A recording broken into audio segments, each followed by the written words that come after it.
Yeah, the WNBA are an embarrassment. As a league. I'm not talking about the individual players. I'm not even talking about the basketball, because I actually have been really enjoying the basketball so far. Now, the allegations have since been proven untrue, okay? And the WNBA is in a very, very concerning place. All right, check this out. Something wild just went down in the WNBA, and you are not gonna believe how far this thing spiraled. We're talking full-on racial investigation over crowd noise. Yeah, some folks online claimed Indiana Fever fans made racist sounds during Angel Reese's free throws, and now it's blown up way bigger than it should have.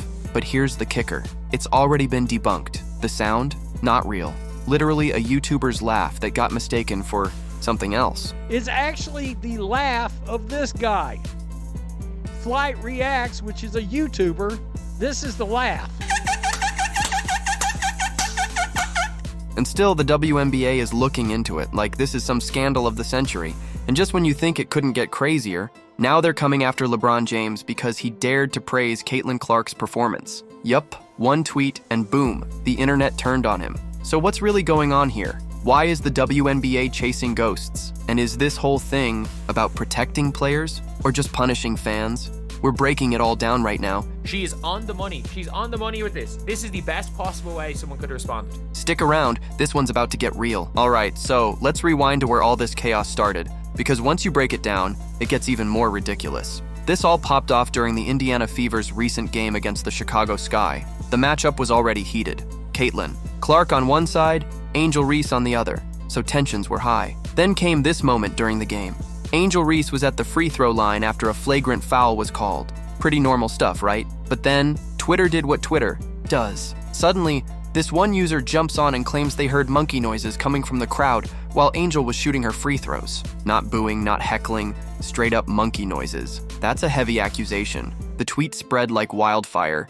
People started quote tweeting it, dropping their outrage, calling the Fever fans racist, demanding the WNBA step in. But here's the thing. There was no video, no photo, no solid proof that this even happened. Not a single camera phone angle. And in 2025, when every person in the arena has a 4K mic-it-up iPhone in their pocket, that's sus. Even crazier, people later figured out the noise being referenced was actually a laugh, a sound effect that came from popular YouTuber Flight Reacts. His laugh got used in a meme clip online and somehow made it into the mix. That's the sound people heard echoing. Not fans, not racism, a meme, literally. And yet, that one tweet turned into a full-blown narrative overnight. Like, just imagine that. A viral claim, no receipts, and suddenly Indiana Fever fans are being accused of racism on a national stage. No one even stopped to ask, was this real? People just ran with it. The account that originally posted the claim, now locked. No follow-up, no evidence, just a digital hit and run. And now we've got headlines flying, the WNBA releasing statements, and fans caught in the crossfire over something that never actually happened. So, after this claim started picking up steam online, even without a shred of proof, the WNBA decided they had to say something. And man, did they go full PR mode. Here's what they released in an official statement. The WNBA strongly condemns racism, hate, and discrimination in all forms. They have no place in our league or our society. We are aware of the allegations and are looking into the matter. Now look, nobody's saying racism should be tolerated. Of course not. But that's not what this is about. This isn't about protecting players from hate. It's about reacting to an internet rumor with zero evidence behind it. The league saw a tweet and immediately went into crisis mode, like, really think about that.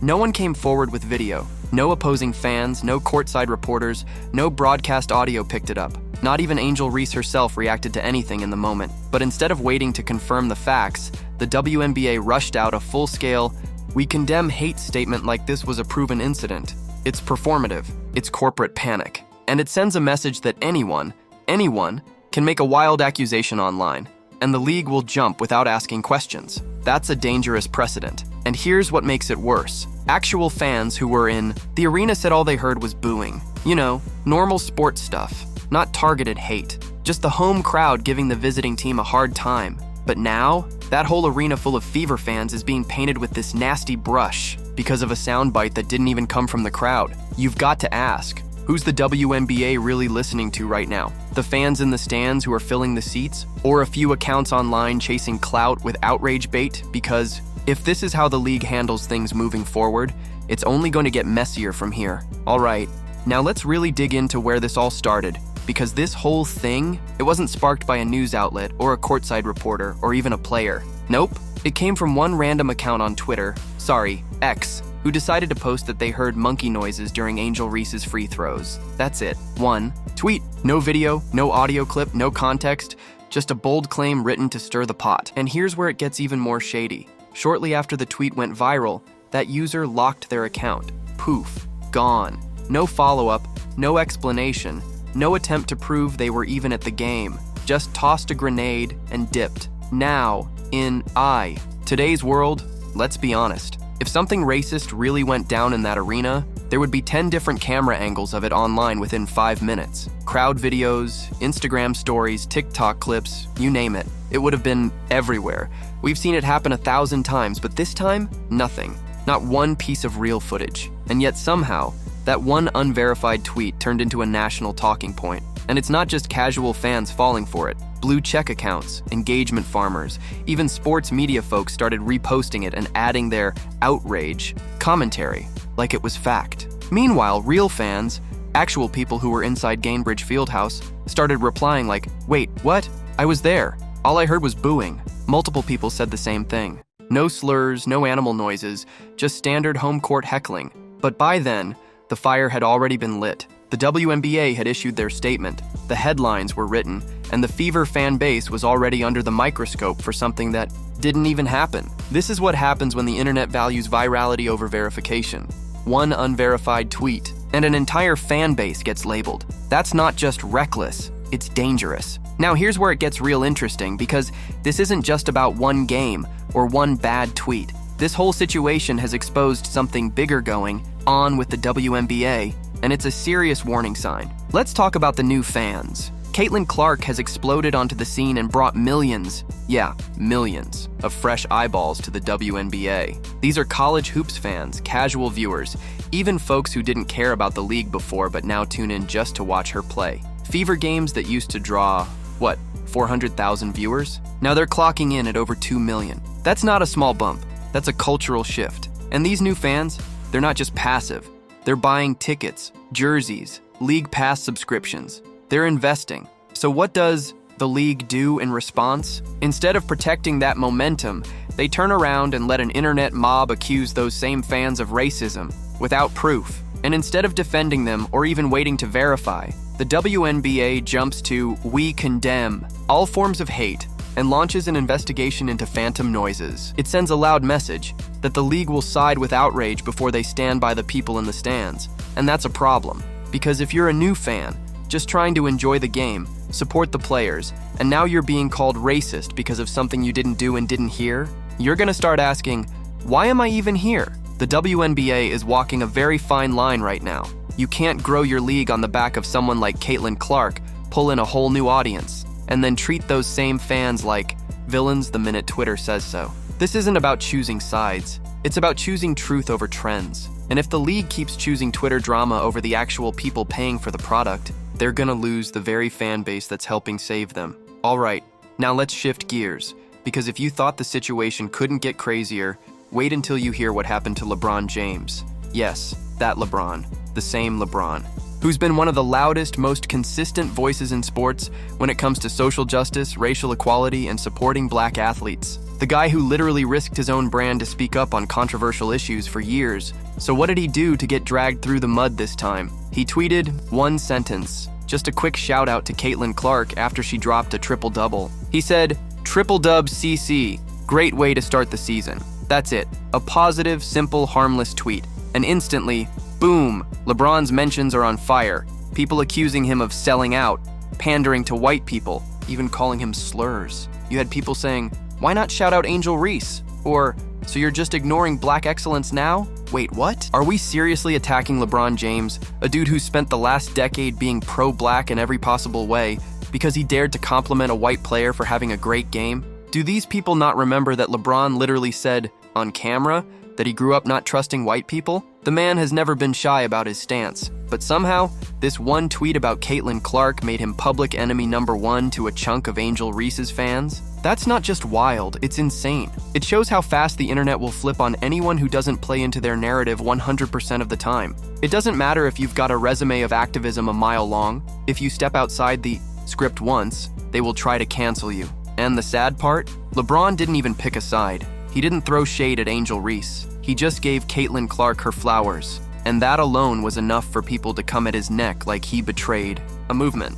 It's like you're not allowed to support both anymore. Either you're Team Caitlin or Team Angel, and if you say something nice about one, the internet acts like you just took a side in a war, and that's the real problem. Now let's talk about what nobody in the mainstream wants to say out loud, because this whole situation has exposed a major double standard in how we talk about race and hate in the WNBA. Here's the truth. The league and the media are jumping through hoops over a sound that wasn't even real. A crowd noise that's already been debunked as a YouTuber's laugh. And yet, the Indiana Fever fan base is under scrutiny. An investigation is underway. They're treating it like a national crisis. But where's that same energy when the hate goes the other way? Because let me tell you, there have been actual threats made against white players in this league. Real stuff. Like somebody online literally posted an image with a gun target drawn on Caitlin Clark, Lexi Hull, and Sophie Cunningham. Not shade, not memes, a bullseye, like they were being hunted. And guess what? No league statement, no investigation, no press release about zero tolerance for threats or violence. Nothing. We've also seen Clark booed relentlessly, shoved, body-checked, targeted on the court, and whether it's fans online or even opposing players, the hate is loud and real. But the moment she gets support from someone like LeBron, that's when people start yelling about betrayal. It's crazy. You can't have it both ways. You can't claim to stand against hate and then pick and choose when to care based on who it's happening to. Because let's be honest, if somebody had drawn a bullseye on Angel Reese or Kelsey Plum or Aja Wilson, this would be a full-blown ESPN segment. We'd be hearing about safety concerns, player statements, security protocols, the whole 9 yards. But when it's Caitlin Clark, crickets. This is the double standard people are tired of. This is why so many fans are speaking out. Because hate is hate, no matter who it's aimed at. And if the WNBA is serious about protecting players and growing this league, they better start applying the same standards across the board. Because right now, it's starting to feel like fairness is optional. Now let's talk about the road the WNBA is headed down. Because if they keep this up, they're about to drive straight off a cliff. This league is finally getting the national attention it's been begging for. After years of low ratings and minimal buzz, Caitlin Clark shows up, and suddenly we've got sold-out arenas, massive TV audiences, and people who've never watched women's basketball before are now fully invested. It's the moment the WNBA's been waiting for. But here's the danger. They're playing with fire. Because instead of protecting that momentum, they're letting outrage mobs dictate the narrative. They're investigating Fever fans over fake noise, turning on LeBron James for showing love to Clark, and alienating the very fan base that's breathing life into the league. And it's not just online noise anymore. There's talk of pulling the WNBA All-Star Game out of Indianapolis over this fake controversy. Like, imagine that. The league punishing an entire city and its fans over a viral tweet with no evidence. You really think that's gonna sit well with the new audience? People who've shown up in droves to support this team, this rookie, this moment? Nah. That's how you lose fans. That's how you lose trust. Because at a certain point, people are gonna say, you know what? If supporting the WNBA means being called a racist every time I boo the visiting team, maybe I'm done. And you can't blame them. The WNBA has a once-in-a-generation opportunity here. But if they keep prioritizing social media outrage over facts, if they keep allowing identity politics to cloud judgment, they're gonna drive away the very people keeping this thing afloat right now. You can only gaslight your supporters for so long before they walk out the door. So here's the bottom line. The WNBA better figure out who its audience is before it loses them completely. At this point, it's crystal clear. Something's gotta change. Because what just happened with the Fever fans, LeBron, and this entire fake controversy, it's a warning shot for everyone involved. Let's start with the WNBA. You want to grow the league? Great. You've got the momentum, the media, the merch sales, the ticket buzz. Caitlin Clark just handed you the biggest spotlight women's basketball has ever seen. But with that spotlight comes responsibility. You can't keep chasing internet drama like it's real news. You can't keep issuing statements every time. Twitter gets emotional, and you definitely can't allow your most loyal paying fans to be trashed publicly. especially without evidence. At some point, you've got to put the facts first. You've got to protect your product, and that includes the fans, the players, and yes, even the uncomfortable conversations, because right now, it's chaos. And as for the fans, don't let this stuff silence you. If you were in that arena and you know what really happened, speak up. If you feel like you're being labeled unfairly, say something. Stay respectful, stay smart, but don't just roll over. Because if we let lies and outrage control the game, we lose the soul of the sport. And listen, we should call out real racism when it happens, no question. But we've got to draw the line between truth and trending topics, between real hate and viral bait. This is a league that deserves to grow. These are players that deserve to be celebrated. But none of that works if we can't even have honest dialogue anymore. So here's the reset. Let's get back to the game. Let the players play. Let the fans cheer or boo. Let the conversations be real. And stop letting one bad tweet take the wheel. Man, what a mess.